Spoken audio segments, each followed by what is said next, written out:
Hello and welcome back to everybody. I hope you enjoyed your break. We are moving on in our schedule today, and the second panel is coming up. And the second panel discusses the question, how can strategic goals be achieved on a national level? And for this, I welcome Josie Yout. The panel will be moderated by her. Josie is the head of International LGBT Policy Team in the UK Government Equalities Office. She's also a bureau member of the Council of Europe Steering Committee on Anti-Discrimination, Diversity and Inclusion, as well as the UK representative at the European Governmental LGBTI Focal Points Network. Dear Josie, I'm handing over to you, and I'm looking forward to the discussion. And I remember the audience quickly that you still can send your questions in, and wish you a great panel, Josie. Thank you very much, Carolina. It's a pleasure to be here with you all today. As already mentioned, I'll be moderating the panel to answer the very important question, how can strategic goals be achieved on a national level? So to do this, we will start with a presentation from our colleague at the OECD, and then we will move on to a more detailed panel discussion with some of our lovely speakers who I have the pleasure of introducing now. So we have Monika Kaiser, who is the Senior Counselor to the Director of Employment, Labour and Social Affairs Directorate and Head of Social Policy Division at the OECD. We have Irena Motzova, who is the Director at the European Commission for Equality and Union Citizenship in the Department for Justice. Irena Gidikova, who heads up the inclusion and anti-discrimination programs at the Council of Europe, who offer legislative and policy development and capacity building support to its member states on LGBTI equality. And then our representatives from national governments, we have Gabriela Calleja, who's the head of the SOGIESC unit within the Human Rights Directorate in Malta's Ministry for Justice, Equality and Governance. And last but not least, Sophie Elizion, who is the head of Interministerial Delegation for the fight against racism, anti-Semitism and anti-LGBT hatred in France. So a lovely set of experts to contribute to the discussion today. We will start with a presentation by Monika from the OECD, who will give us details around their recent research report on what policies are critical for LGBTI inclusion at a national level, and more importantly, what is the role of national action plans in achieving this. So this will take about 10 minutes, and then we will tune back into our panelists and begin our discussion. So Monika, I believe you've prepared some slides, so I will pass the mic over to you. Thank you so much, Josie. Thank you so much, Josie, and thank you to the organizers for inviting the OECD to share some of the findings of our work. I will now attempt to slide share, which I hope is going to work. Here we go. Do you see? Here we go. Now I just need to make a slideshow. There we go. Can you see it well? Yes, perfect. All right. I will present a few findings of our work that has been going on at the OECD for the past couple of years on LGBTI inclusion, which for us is, compared to the other areas of social policy and inclusion and diversity, is a fairly new area of work, which we, as I will explain, did at the call of our member countries. Now, the OECD member countries called upon the OECD to do work on LGBT inclusion. And so what was interesting is that this came as a link to the previous session, actually. This came as a follow-up to our very extensive work on gender equality and a lot of mainstreaming of gender equality that the OECD has been doing in practically all of the areas of work that we're doing at the moment. And so our ambassadors of our member countries approached the leadership of the OECD saying, we would like you to do the same thing now for LGBT plus inclusion. Now, this, as you all know, your experts, is quite a daunting challenge because the the data situation is by far not as good for this topic as it is for gender inclusion and gender equality. So we set to work, but we're quite proud that we succeeded in doing 2 discrete pieces of work for OECD countries, which in the context of our work have been quite path-breaking. The first one was a special chapter of our regular publication called Society at a Glance. This was in 2019. And we looked at the challenges that were faced by sexual and gender minorities. And here you can see you can see the cover page of this, this publication. And then we followed up on this with a longer report, a specific dedicated report, which we released last year. It's called Over the Rainbow, The Road to LGBTI Inclusion. And here we looked at the legislative frameworks that our member countries of the OECD, we have 37 member countries, and we investigated 36. One member country chose not to participate in this project. So we looked at the legal frameworks and the policies that are needed for LGBTI inclusion. And I will just present some of the results from this work to you now. One of the things that we found in the 2020 report was that national action plans, which is of course the topic of our panel discussion now, do matter because they contain concrete goals and clear timelines that help governments make progress towards LGBTI inclusion. And we found that analyzing the different legal frameworks and the progress that countries have made over the years, that it's really, really important. And you see here, we added a little quote here, they help to put good intentions into practice and make LGBTI equality a reality, from ILGA Europe. We then looked at which of the OECD countries actually had national action plans in this area. In 2019, and we found out that indeed those countries that did have national action plans had an above average performance regarding both the level of legislative inclusivity, and it also showed that they had done better in progressing over time to these levels that they reach today. And they were also more active than other countries which didn't have national action plans in implementing complementary policies, which we believe are absolutely critical, because we all know that the legislative framework and passing laws is one thing, but then having the policies that go along with this to actually translate this into action, and then having the implementation of these policies is another cup of tea. So let me show you now what we identified as the legal goals critical for LGBTI equality. So the way we went about doing this was that we said, what are the basic things that need to be in place for a country to be considered LGBTI equal? And so we identified three different pillars, I would say. First, we said a country, in order to be inclusive, a country needs to have these general provisions. And here you see these 5.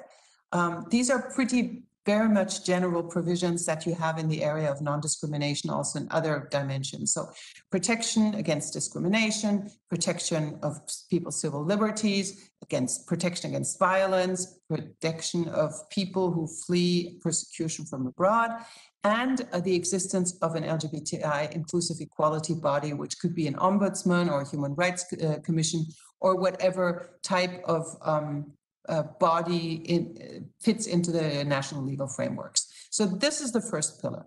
Then the second pillar, we looked at group-specific provisions and said that these are very specific provisions which are specific to the situation of LGBTI people, and these also need to be in place for a country to be fully inclusive. So for we subdivided this again into LGB-specific provisions and TI-specific provisions, so lesbian, gay, bisexual, and transgender and intersex. So here you can see in each area we again have 5 provisions which we at the OECD consider key on different sex, same-sex and different-sex consensual sexual acts, legal recognition of same-sex partnerships, adoption rights, assisted reproductive technology, and a ban on conversion therapy. and then the TI-specific provisions. So I'm not going to read them all to you because you have them in front of you, but just to explain that this is the framework that we have been using to identify when is a country really inclusive. Ideally, a really inclusive country in the legal term would have all of these provisions in place. Now let's see what the reality shows us. Well, first of all, and we were really happy to see this at the OECD, all of the OECD countries that are covered in the report have been making progress over the last 2 decades. And as I said before, this has been particularly the case for those countries that had a national action plan in place. Now here, take a look at the progress I was just mentioning. You have in light purple, you have the provisions that countries had in 1999, and in dark purple, you have the situation in 2019. And if you go to the far right of the chart, you can see the OECD average of 35 member countries. Actually, we had 35, not 36. So here you can see that in 1999, of all of those provisions I just mentioned in the previous slide, 20% were in place in OECD countries on average, and this has gone up to 53%. And now if you look at every single country has done better than before, so there's not a single country which is backtracked in terms of legal provisions. And the champions here, of course, are found on the left-hand side, and I'll just name the first three. Canada has the largest share, 87% of LGBT-specific provisions for inclusivity, Portugal and France. So you can see, and if you look at Portugal, for example, really huge progress. They were just barely above 10% in 1999, and now they're up to 75%. So that's a bit of good news, I would say, that not all things are backtracking or getting worse, but at least in the legal sense, things have been going better in all of the countries that we looked at. Now, as I said before, there's also policy goals, which are really important to be there. And in the report, if you take a look, we outline these in great detail and take a close look at what's going on in countries. But I will just tell you a few. So we consider that along with these legal frameworks, we also need to have LGBTI inclusive anti-discrimination, hate crime and hate speech and asylum laws. That's absolutely critical. A second policy area, and this one is much harder to actually assess also for us at the OECD, we need to foster a culture of equal treatment in education, employment, healthcare. And this has to be beyond the legal frameworks that I just mentioned. So how do you foster a culture? It's very difficult. We know that these are intangible things. And you can't just say, okay, here's a law, this is the instruction to teachers to treat people in a certain way. It is what is acceptable, what is not acceptable, how do students behave amongst each other, how do you work in this area? And let me just say one thing that we're currently doing at the OECD, which I'm extremely excited about. We are running an actual experiment which is looking at education, the education sector, and we're working together with an NGO called SOS Homophobie here in France, looking at treatment. So what happens if you do an intervention with school children at different ages in different areas, and we look at what their attitudes were before the intervention and what were the attitudes after the intervention. And it gives you very, very encouraging and interesting results, and shows that, in fact, these interventions, if structured in a certain way, can be extremely effective in changing the culture. And so I would like to say that as an advance advertisement, if you like, that we will be eventually putting out a very interesting report in this area. The third policy area I want to mention here, which is similar to what we're saying about education, is to create and maintain popular support for LGBTI inclusion. And that is much broader in the whole society. So it's not specific sectors. We need to go beyond. We need to have this kind of support in the entire society. And we also believe that the public sector really needs to lead by example and make sure that in the private sector, this is also respected in the same way. But I think many countries still have way to go to have this official awareness-raising campaigns and the support of government and the entire public sector in this area. Again, the link to the national action plans, we found that the OECD countries that have those action plans, they are all actively engaged in implementing at least some of the components of those 3 policies that I mentioned. Very briefly, last slide, the way forward. We would like to better assist countries in devising their policy, their national action plans through cross and within country benchmarking. So as you know, the OECD is in the business of comparing countries across its membership and sometimes beyond. And what we would like to support countries with is to look at where do you stand, what works. The OECD is a policy forum for exchange of good experiences.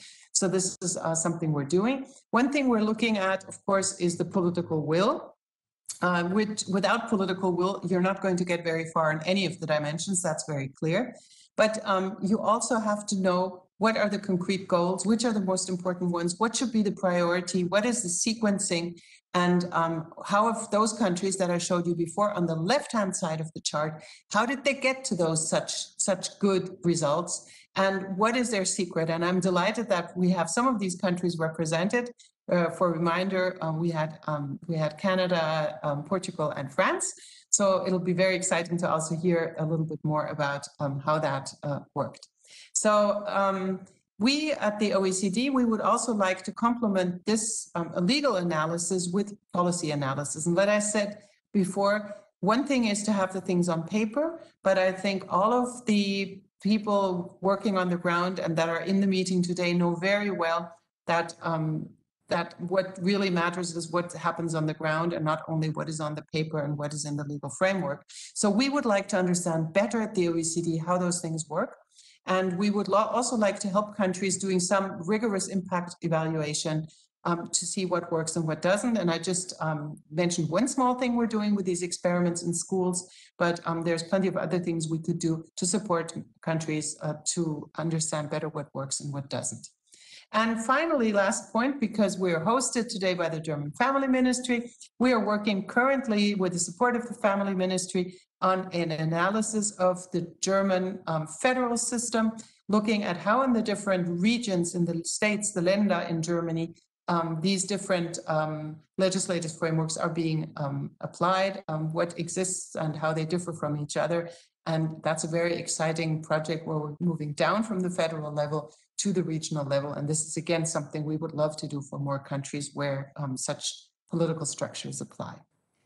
So thank you very much for giving me the opportunity to share this, and I look forward to the discussion. So now I have to stop. Oops.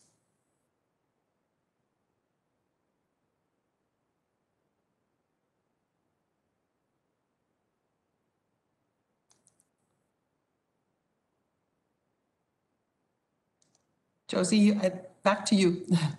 Thank you very much for that informative discussion. I think it definitely grounds us and gives a good basis for the detailed conversation we will now begin. The main message clearly is that national action plans do work, and this idea of benchmarking, which I think very nicely links to the key question that brings us all here today, which is how can strategic goals be achieved on a national level? How do we compare what's happening nationally to what is expected on a multilateral level?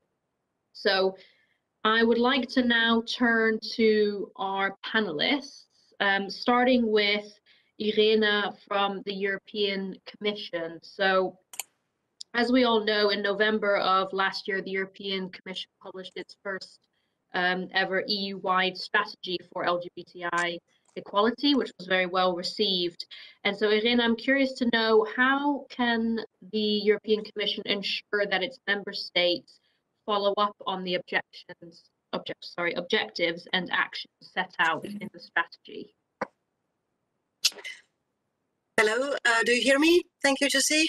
Yes.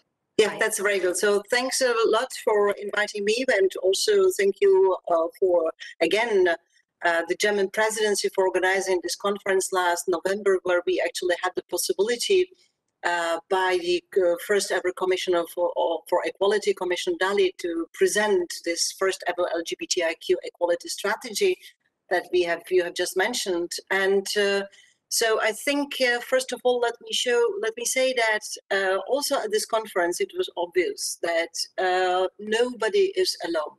And as Monica stated, so international organizations, stakeholders and member states, so we have to work together in order to improve the situation of the LGBTIQ people. And this is not possible to do it just by our strategies. So without a full commitment of the Commission, Council of Europe, but also the presidency at that time of the European Council and now Council of Europe in the name of Germany. So it is very important to work together with the member states and civil society. As you probably know, so our strategy sets up the concrete actions to advance LGBTI equality. And what Monica has said, the beauty is in the details. So once is to have the action plans, to have a strategy, but at the same time, so it is very important to have the member states on the board. She stated, and let me paraphrase her, that the national plans matter. It is also our experience, so that's why. So we are working closely with the member states, pushing them to adopt their national action plans in order to implement our LGBTIQ strategy.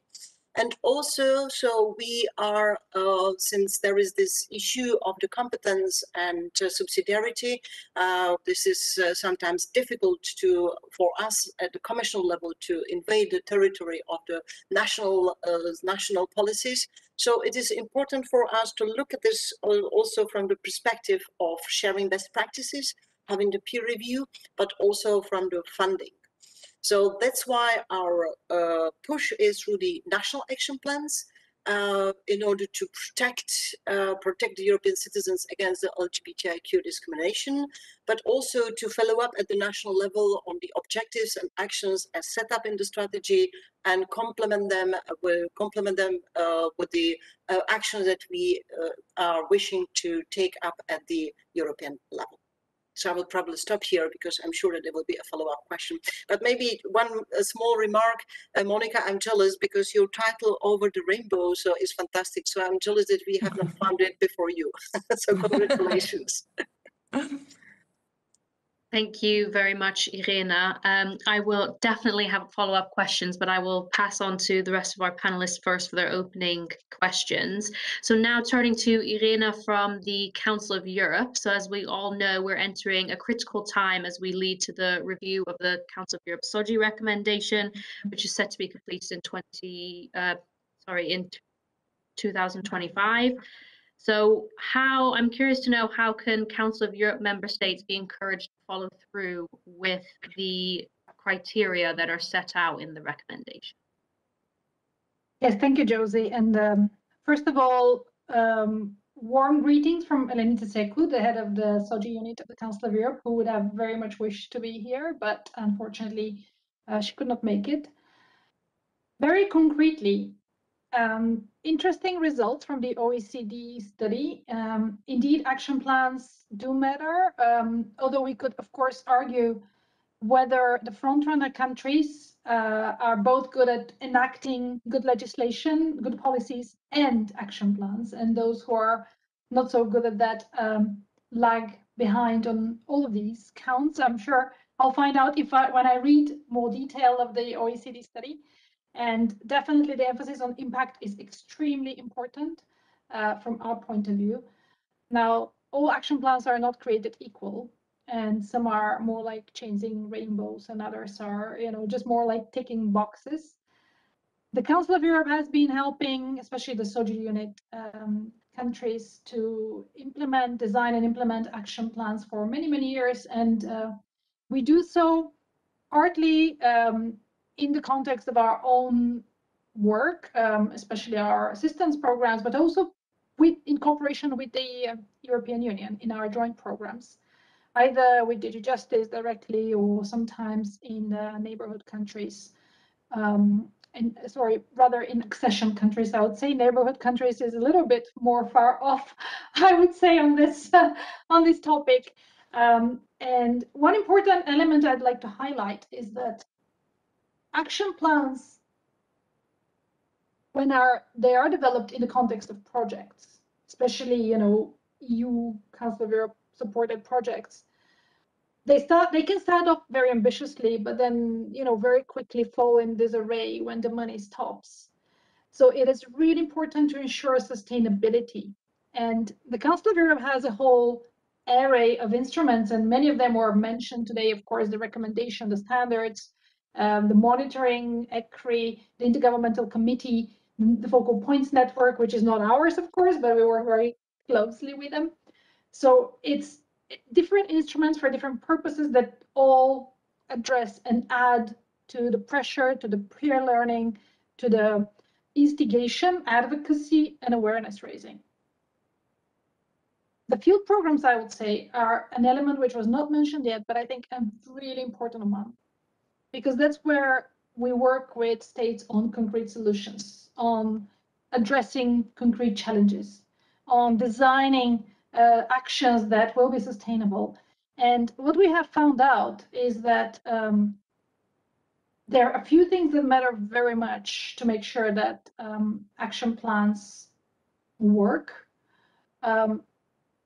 They have to be ambitious, but they can also be small ones. You can start small and be a door opener. For instance, the ones that we do with our execution of judgments departments, when member states have to implement the judgments of the European Court of Human Rights, the ones that concern LGBTI discrimination violation cases, this can be the start of a dialogue.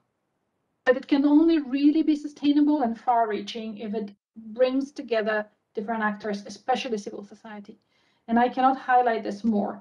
Civil society is central for the success of the action plans. And that's why we have been so much insistent with the Focal Points Network, our partners, that in the new generation of review of the recommendation, the activities really involve very strongly civil society. And finally, communication. This was also mentioned by Monica. The narratives, the alternative narratives, not just to counter the mounting pressure of the anti-gender ideology and movements, but to make sure, as Jeroen Schreckenbrock said earlier, that we don't leave society behind, that we don't just run ahead and lack the pedagogical approach and fail to bring citizens to the understanding of what it actually means, real equality. So we're working now with our gender equality department and many other actors to design some good strategies around alternative narratives. Hopefully, some of you will join us in this adventure. Thank you. Thank you very much, Irene. I think definitely what I'm hearing from both you and Irene from the European Commission is that the statement national action plans matter is definitely emphasized and supported by our colleagues in the kind of multilateral institutions. So I'd like to now turn to a slightly different perspective in the curators and developers of the national action plans themselves are represented by the national governments. So Gabby, if we start with you, given Malta has had a national LGBTI action plan since 2018, what do you think is needed to achieve concrete progress at a national level? Yes, well, actually, Malta adopted its first LGBTIQ action plan in 2015. So it was drawn up following the introduction of a number of legislative and policy initiatives in close partnership with the LGBTIQ Consultative Council, meaning that aside from being politically driven, LGBTIQ civil society was also heavily involved in drawing up the plan. And we built on this initial experience when drawing up the current LGBTIQ equality strategy and action plan for 2018-2022, which Josie has referred to, and which includes around 50 measures covering 10 key themes. So equality and freedom from discrimination, education, health, sport, private and family life, freedom from hatred, LGBTIQ civil society, asylum, promotion of LGBTIQ equality on an international level, and other generic measures that we couldn't fit into the other 9. So the first of these lessons that we learned from the first plan was the need to not only have political commitment towards the strategy, but also engage with top civil servants in order to create assured ownership of the strategy, since they would ultimately be responsible for ensuring implementation as part of their work programs. The second important lesson was the need for a coordinating body to take responsibility for the day-to-day implementation of the strategy and action plan, liaising with various entities, imparting information, feeding the LGBTIQ perspective to ongoing processes and public consultations. And this saw the setting up of the SOGI-GESC unit within the Human Rights Directorate, which I head. And the unit is also responsible for monitoring the strategy's implementation through the collation of a quarterly report.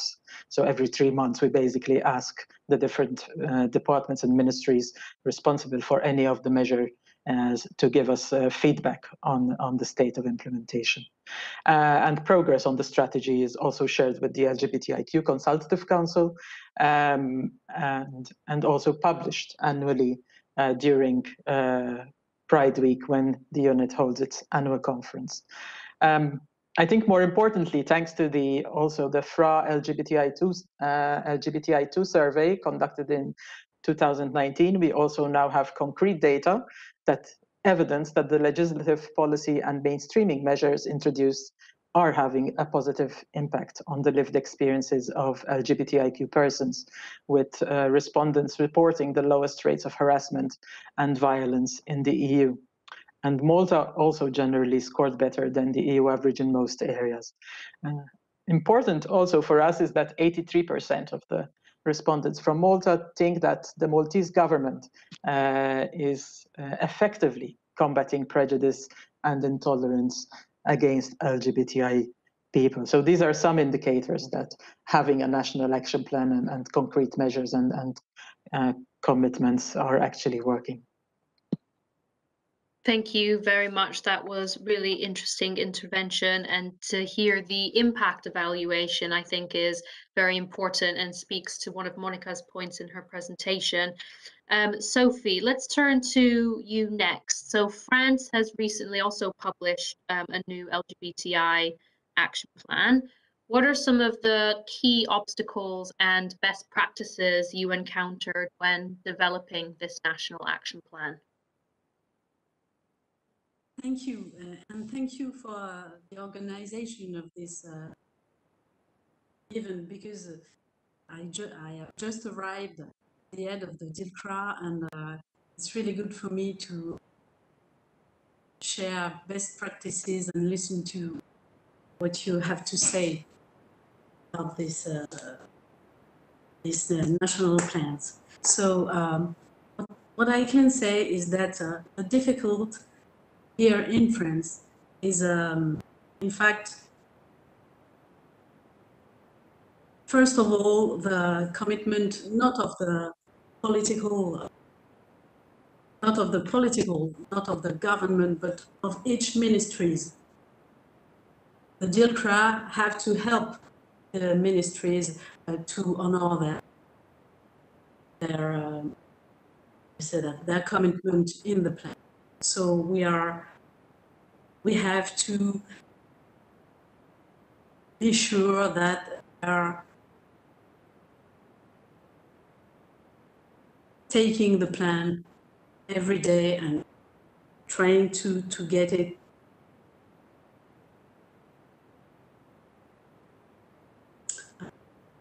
how can I say that?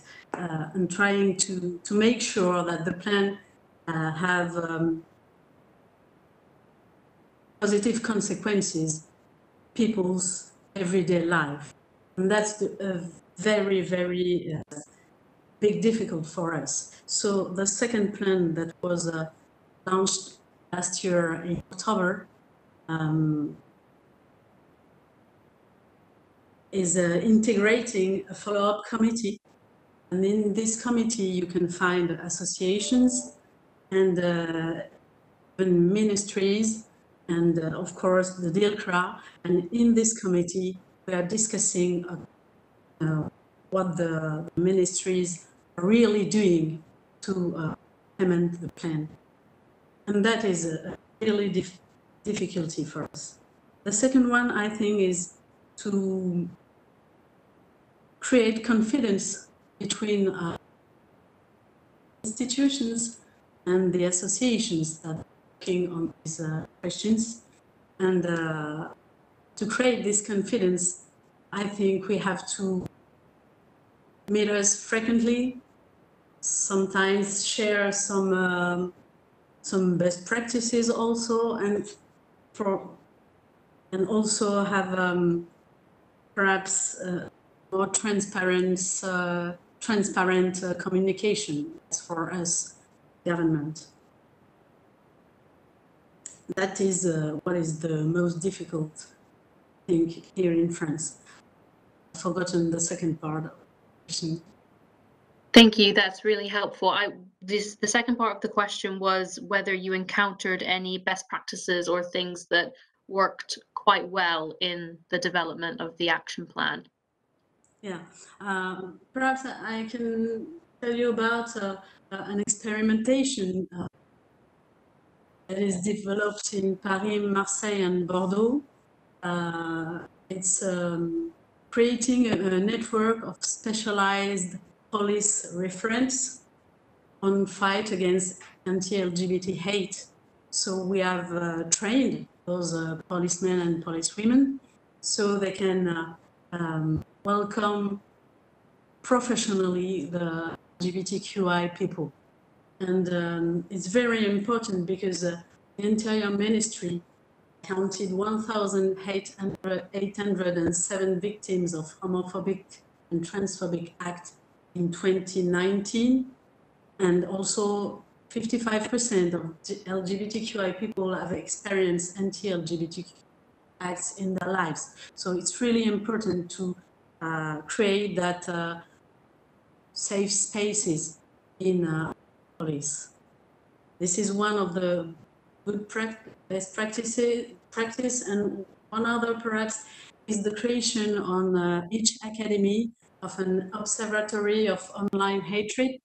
And the observatory of Poitiers will be launched the National Day, the 17th of May. And this is, I think, a good practice too. And of course, perhaps I can also speak about a dedicated website, Education Against LGBTQI Phobia. That is a website for teachers that they can find resources to take these subjects in classrooms. Thank you very much. That's really interesting to hear, especially the education point, which I know again was mentioned in the presentation. And the idea of having the follow-up committee, I think, speaks to the point that once the action plan is published, the work does not stop. You know, that's actually arguably where the real work begins and the implementation begins. So Monica, I'll circle back to you. In your research, it was obviously clear that national action plans work, and in your analysis on looking at different member states, kind of case studies on the published action plans, what common challenges did you see emerging? I know you mentioned the point about political will, but did you encounter any other sort of shared problems in the development of these action plans? The interesting thing, Josie, for me is that our usual categories don't seem to work. You know, if you look at some of the countries that have been very progressive and moving ahead very quickly, sometimes you're surprised. You know, you think that there's more conservative countries. Think about Spain, how quickly same-sex marriage was adopted. Then in a country that, you know, the OECD is based in France, and Sophie will know very well how complicated same-sex marriage was in this country, for example, which is quite surprising, because you cannot just separate the world into, okay, these countries are more conservative and then it's going to be harder. It has a lot to do with, I think, the awareness campaigns. It has a lot to do with how the governments, societies, and of course, very key NGOs mobilize the young people. But again, even the generational divide is not the same. I remember a few years back talking to the US ambassador at large for LGBTI affairs, who was touring the world, and he was surprised how in some of the European countries, the younger generation was more conservative and more anti-LGBT than the older generation. So what I think we are seeing in the OECD, that it's maybe harder in this context to identify things that will definitely work everywhere, because even to understand why certain things are easier in some contexts than in others is not very evident. Now, I think education was mentioned a lot. And here also we have to, I think we really have to start very, very early, because that is when attitudes are being formed. At the same time, this has to be done carefully, because what you can also see from the gender debate, and again, we're talking intersectionality here, is that there is backlash against gender equality in some of the OECD member countries. And it all gets mixed up together. And then a lot of false information is being spread about information campaigns, about interventions in schools, about, you know, simple things, which are simple conversations, which then get blown out of dimensions, and everybody is mobilized against something which was never intended in the first place. So I think we're also in the time of social media and Facebook and so on, we have to think broader than we used to think. It's not done if just having a great public relations campaign on I don't know, big advertisements and billboards and TV ads. We also need to be much more careful about what's going on in the net and in social media. So these are just a few of the ideas that we're having, but to me it's striking really that more than in any other social policy areas that we've been working on for years, I find that there's a lot of different elements that are coming together here, from society, culture, tradition, legislative frameworks, good examples. I think leading by example is so important in this area, that I think we really need to do more work to understand better what works and what, and we would love to do more work on this together with our member countries. Thank you very much. I think something that is emerging is this idea that every member state, there's such variation across the region, and every member state is in a different area in their equality journey. And it kind of begs the question of, if these strategic goals are set at a European level, then how can support be tailored to these individual member states? So Irene, at the European Commission, I'll turn to you and see, you know, is this something that you encountered in the launch and development of the EU strategy? How do you go about supporting member states when there is such a variation in their needs? Well, thank you very much, Josie. And let me maybe make an echo to what Monica again said. So it is beautiful to see that we, as a representative of international organizations, so we share a similar approach, but also what has been said by our colleague in Malta. Indeed, so before we have presented the first ever strategy on LGBTIQ people, so we have commanded, first of all, Europarates study, but also the Fundamental Rights Agency study and survey. And it shows that while in general there is improvement, it is not worldwide. That means that we have seen and observed many differences among the member states. And unfortunately, as mentioned, so we have seen in the backlash against the LGBTIQ people, but also against the gender equality in some member states. So therefore, I am particularly happy that actually those were the member states triggering the interest in having this first ever LGBTIQ strategy. So already in 2018, and these member states were led actually by Malta at the time. So now we have a Maltese commissioner responsible for equality. So in order to have it, and let me state as well that it is very important to support this member states' engagement.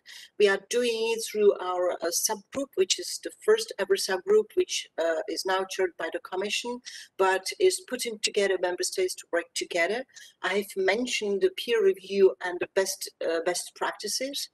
Maybe I should also remind you that the strategy has built up on our list of action and its annual report. So last report was launched on the last year, where we have been also putting together the best practices and certain advancements by the member states in individual categories. And we've been putting every year new categories in this dashboard to show whether we are progressing or not.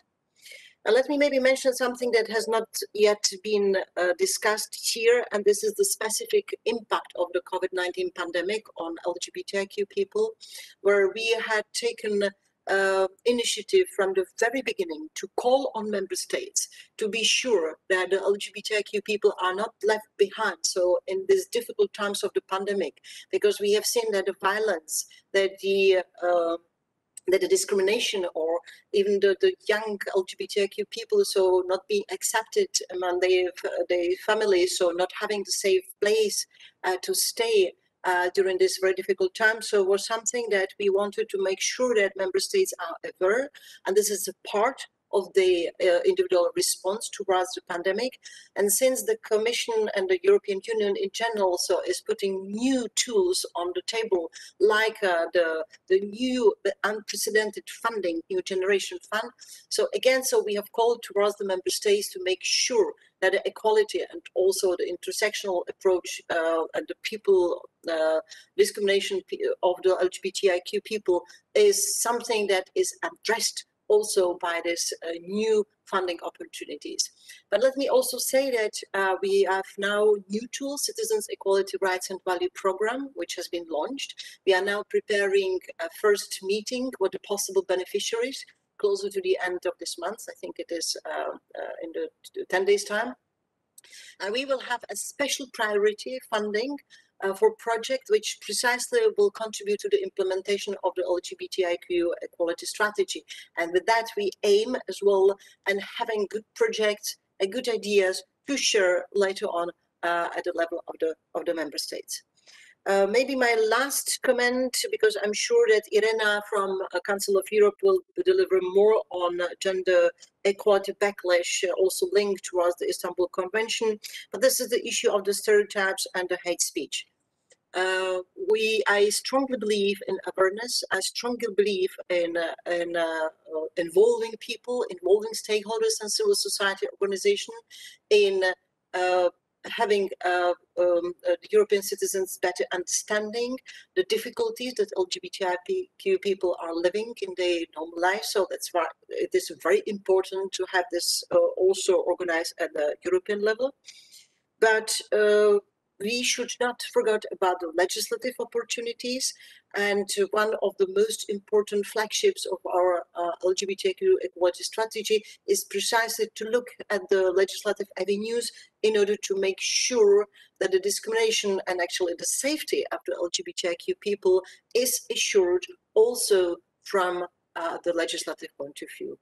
But let me conclude by that the LGBTIQ inclusive societies, this is the key priority for the European Commission, and we really want to leave no one behind when building up the truly inclusive European Union.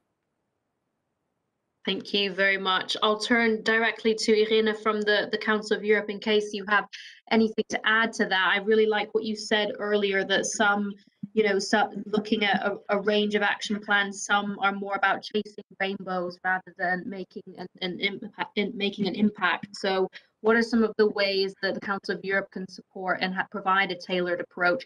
And is this something that you are keeping in mind as we start to think about coordinating the review of the SOGI recommendation? Yes, thank you very much. Well, I mean, we are supporting the implementation, the design and implementation of action plans directly, but that's a very small part of our work. Of course, we provide advice, we provide expertise for legislative developments, We are for the moment just now discussing new draft legislation in Serbia. So that's something that we do classically, and it's a very traditional Council of Europe support mechanism is legal support for the development of new legislation. But I would like to maybe connect to something that Irina Mozova said just now, and she mentioned a very important term, which is intersectionality, or maybe another way to say is mainstreaming. These are two sides of the same medal. Dedicated actions for LGBTI equality are important, but it's really important to introduce safeguards and provisions for the advancement of LGBTI equality in all other policies and whenever necessary legislation, other action plans. For instance, in the Council of Europe, within our organization, we have been introducing LGBTI relevant provisions in action plans about Roma, for instance, Roma and travelers inclusion, or gender equality, other action plans, migrant rights action plans, etc. So it's very important to have that dimension in other areas so that other parts of the government institutions are very made responsible and accountable for also contributing, and not just one department or one, sometimes even one person. Another important element, I would say, for the implementation itself is to make sure that it's not only good on paper. It doesn't look only good when you have, you know, a good looking document, but that the people in the government and even at the local level, at all levels of government, work in integrated teams. Because when you, somebody was talking earlier in a previous panel, I think, about the alliances and the need to bring all the movements and all the discriminated groups together and have a common agenda. That translates into ways of structuring government interventions as well. I wonder whether the OECD review has found something interesting about that. But we find that it's important to have all those people working for equality and gender equality, working for the rights of different, maybe minority groups, ethnic minorities, or other groups, children, etc., to work in integrated teams so that you can have intersectionality within the government operations within the teams. They're just two specific dimensions. I could continue, but I'd like to leave more space for other colleagues. Thank you very much. I think it would be interesting to hear a perspective from a national government on this point on intersectionality. Gabby, if I turn to you, how are intersectional perspectives represented in the Maltese Action Plan and in the work that you do? Yes, well, the action plan itself is formulated in an intersectional way, right? So if we're talking about equality and non-discrimination, we have measures that, for example, target the elderly, target asylum seekers and migrants, that target people with disability. And then in that process, we would be liaising with the different ministries and departments that work with those population groups. So it's sort of part and parcel of the action, both thematically, but also within specific teams. We always try to take an intersectional approach. I think it's important that you see the detail, but also the broad picture in a sense, right? So in some areas, you might be targeting one very specific target group. In others, you would be targeting multiple groups within the same measure. So, and also to point out that some measures are ongoing. You know, they cannot be exhausted within the timeline of any national action plan. So if we're talking about teacher training, for example, right? There are always new teachers. So it's a way of finding ways to make this ongoing and sustainable, and building the right relationships and ensuring that eventually these can be done in a sense, either by the training institutions or in-house somehow. The saying goes at the moment we are working on a project with health practitioners, for example, as part of our national action plan. And again, we won't reach all the health practitioners. It's impossible. So sometimes, you know, you have to keep in mind that it's also strategically important to find who the multipliers can be in order to make the work more effective and sustainable. Great, thank you very much. I think we will shortly be saying goodbye to our colleague Irina from the European Commission. So if we will continue on with a final round of questions before we wrap up. But Irina, if you have to jump off, then a warm thanks for your participation. I'd like to circle back to this idea that has been coming up, I think, throughout the day, including in the first panel, that political will is needed on a national level in order to make progress and in order to create or implement a national action plan. So I'm curious to hear from Irina from the Council of Europe. What do you think is the role of multilateral institutions such as the Council of Europe or the European Commission in encouraging and fostering this political will within member states? Well, I think we're here among mostly Europeans, although OECD, of course, has a more global reach.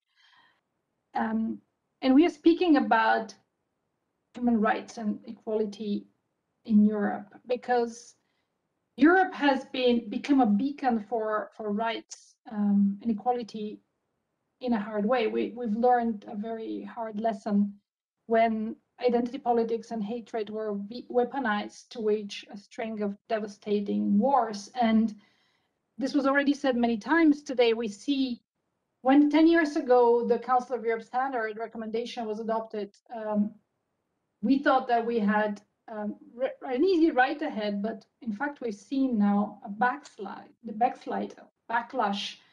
And we realize that we probably need to not just to do more of the same, but to do something differently. And the big question is what to do differently, because we do continue developing standards. It was mentioned standards against hate speech, for instance, different groups, of course, different targets, but including LGBTI rights. We do keep doing monitoring. We do keep doing action plans, legislative reforms, whatnot, working with civil society. I think what we need to do as international organizations is to become much more proactive and forceful in defending these fundamental values, because it's very easy to erode them. So to show even more leadership than we're already doing, and probably work even on more integrated agendas together. With the European Commission, we are working really closely hand in hand, having very regular exchanges and comparing notes and sharing. Probably we need broader alliances. We're working with UNHCR a lot on specific topics, LGBT asylum, for instance. But probably we need somehow a more joined up, common voice, much more visibly. At the same time, it's true that when it comes to addressing certain groups of the population, certain movements, people with certain orientation, those kind of voices are necessarily not always what gets heard. So perhaps we have to become much more savvy and skilled at shaping our narratives in a way that they can really reach out to people who do not hear or who are not open to value-based discourses. So we have to find other ways of addressing and raising awareness and bringing people along in the human rights family, I would say. And we're still searching. Probably will take more meetings and more work to reach that level of auditability within the entire society.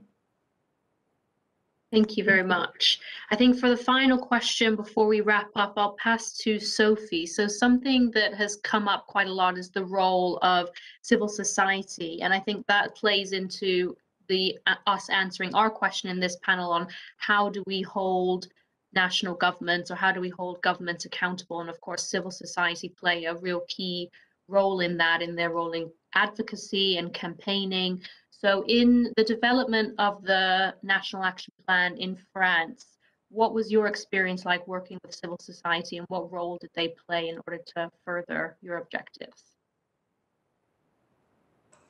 Thank you for the question. In fact, in the development of this plan, in the work for this plan, of course, associations, but also civil society were involved, to working groups to say what kind of action could be taken to improve the situation of LGBTQI people in France. But I think, and French government is developing this kind of to work with the civil society by using websites to help people propose some action, and that's a good way of working, I think. But the difficulty is that sometimes many people who are against LGBTQI, for example, are trying to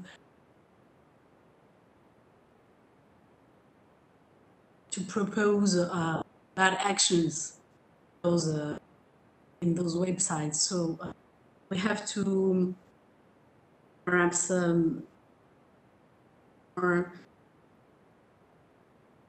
how can I say that in English? We can be perhaps more trying to be more pedagogic. Can I say that? In our communication towards civil society. And the second difficulty is that you mobilize civil society, people are expecting that you are going to take all of their proposals. And it's really difficult to explain that we have to reduce the proposals if you want to have a efficient plan. Thank you very much. I think we will wrap up our panel discussion there. I'm sure the audience will thank me in warmly appreciating our panelists from tuning in and giving us such insightful contributions and interventions, particularly Monica with your presentation at the beginning. So thank you very much for joining, and I think I'm tuning back in now with Carolina and Mason for the panel conclusions. But yes, thank you again to our panelists for joining us here today.